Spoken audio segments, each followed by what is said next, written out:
Hello बच्चों, let's see this question. The question says that read the following statements carefully and select the incorrect ones. पहला क्या है? Development of the fertile topsoil takes centuries, but it can be easily removed due to human activities such as overcultivation, unrestricted grazing, etc. Second, waterlogging results in soil salinity. Third, CFCs are responsible for degradation of ozone shield in atmosphere.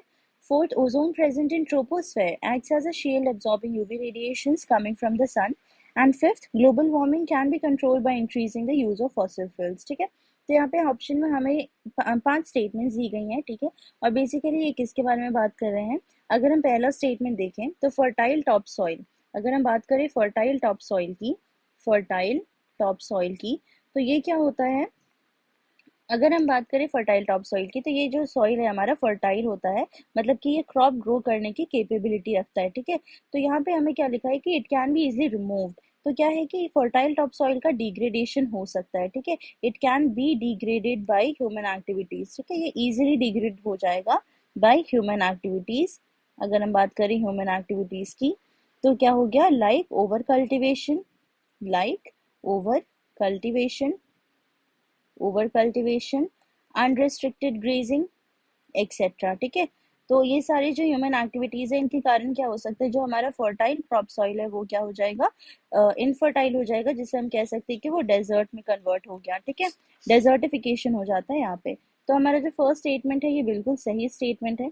अगर हम बात करें second statement की, that is water logging results in soil salinity. तो अगर हम बात करें फर्टाइल सॉइल की, तो फर्टाइल सॉइल में क्या, जैसे कि हाँ ये प्रेजेंट होता है, एग्जाम्पल हम ले लेते हैं क्रॉप फील्ड्स की.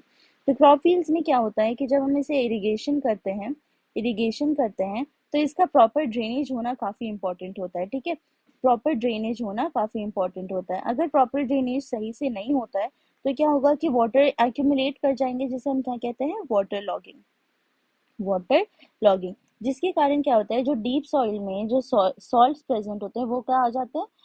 Salts draw over to upper layer of soil. ठीक है, अपर लेयर में आ जाते हैं सॉइल, जिसके कारण सॉइल सैलिनिटी बढ़ जाती है.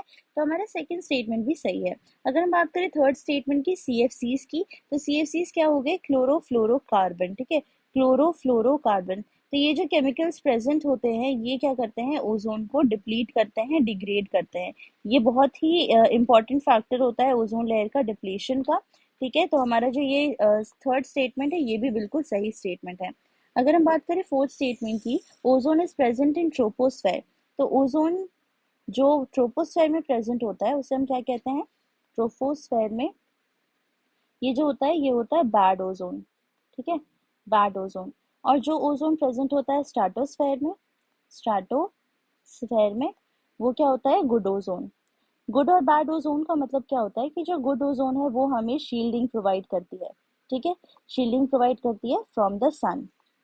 तो जो हमारा फोर्थ स्टेटमेंट है ये हमारा इनकरेक्ट स्टेटमेंट है, क्योंकि इन्होंने लिखा है कि ट्रोपोस्फेयर में जो ओजोन प्रेजेंट होता है वो शील्ड की तरह काम करता है, जबकि ये गलत स्टेटमेंट है. अगर हम बात करें फिफ्थ स्टेटमेंट की, global warming can be controlled by increasing the use of fossil fuels. तो अगर हम बात करें ग्लोबल वार्मिंग की, तो ग्लोबल वार्मिंग का कॉज क्या है? ग्लोबल वार्मिंग का कॉज क्या है? CO2 कॉन्सेंट्रेशन लेवल्स बढ़ जाते हैं. ठीक है, जब CO2 कॉन्सेंट्रेशन लेवल बढ़ जाते हैं एनवायरनमेंट में तो ये ग्लोबल वार्मिंग कॉज करता है. और इसका एक ही मेन जो फैक्टर है वो क्या होता है? Combustion of fossil fuels, combustion of fossil fuels. ये CO2 के लेवल को बढ़ा देता है एनवायरनमेंट में, जो कि ग्लोबल वार्मिंग कॉज करता है. तो हमारा ये भी स्टेटमेंट गलत है. तो हमारे कौन से स्टेटमेंट्स इनकरेक्ट है?